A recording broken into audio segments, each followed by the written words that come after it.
જો તમે કોઈ બીજા દેશની સિટીઝનશિપ લઈ ચૂક્યા છો પણ તમારી પાસે ઓસીઆઈ કાર્ડ છે અને તમે હવે કેટલાક સમય માટે ભારતમાં રહેવા માંગો છો, તો શું તમને પણ આધાર કાર્ડ મળી શકે છે?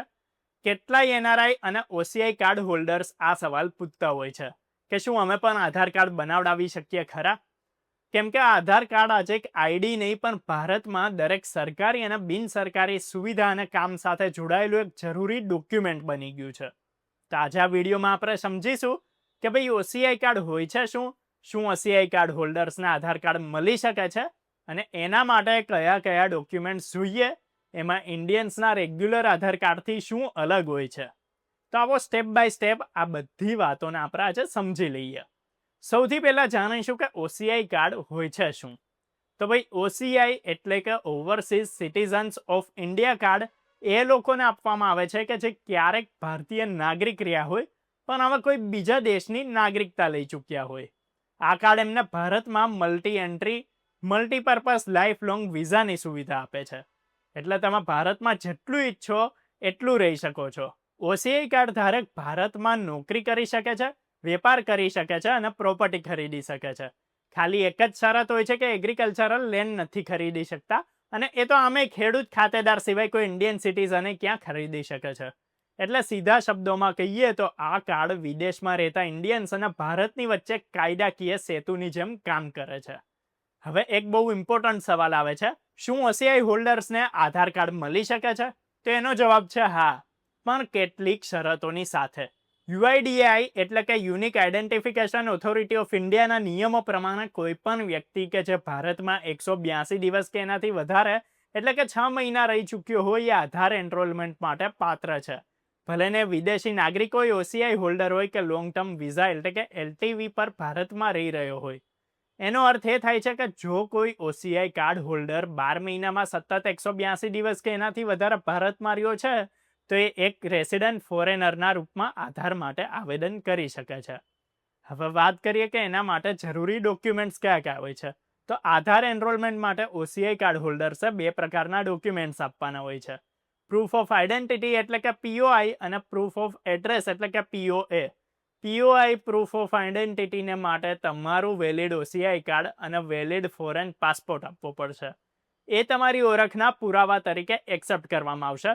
બીજું પીઓએ એટલે કે પ્રૂફ ઓફ એડ્રેસ. એના માટે તમારે કોઈ એવું ડોક્યુમેન્ટ આપવું પડશે જેમાં તમારું ઇન્ડિયાનું એડ્રેસ હોય. આ ડોક્યુમેન્ટ યુઆઈડીએઆઈના વેલિડ સપોર્ટિંગ ડોક્યુમેન્ટ લિસ્ટમાં સામેલ હોવું જોઈએ.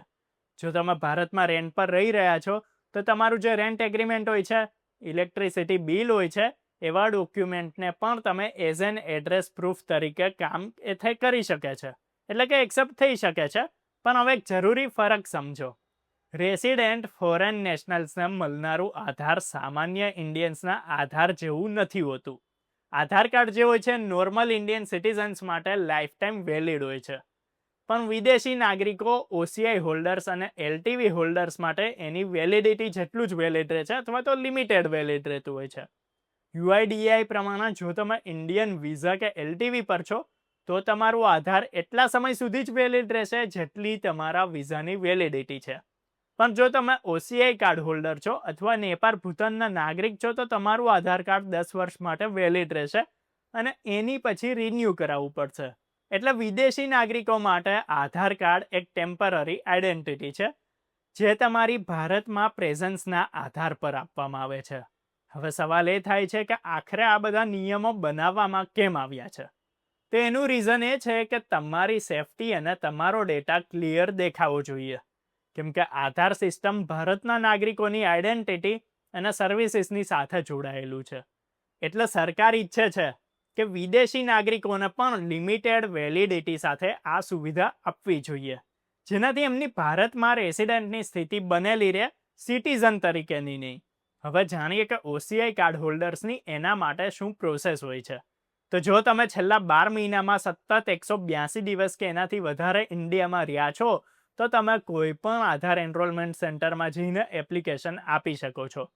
ત્યાં તમારે તમારું ઓસીઆઈ કાર્ડ, પાસપોર્ટ અને એડ્રેસ પ્રૂફની સાથે આધાર એનરોલમેન્ટ ફોર્મ ભરવાનું રહેશે.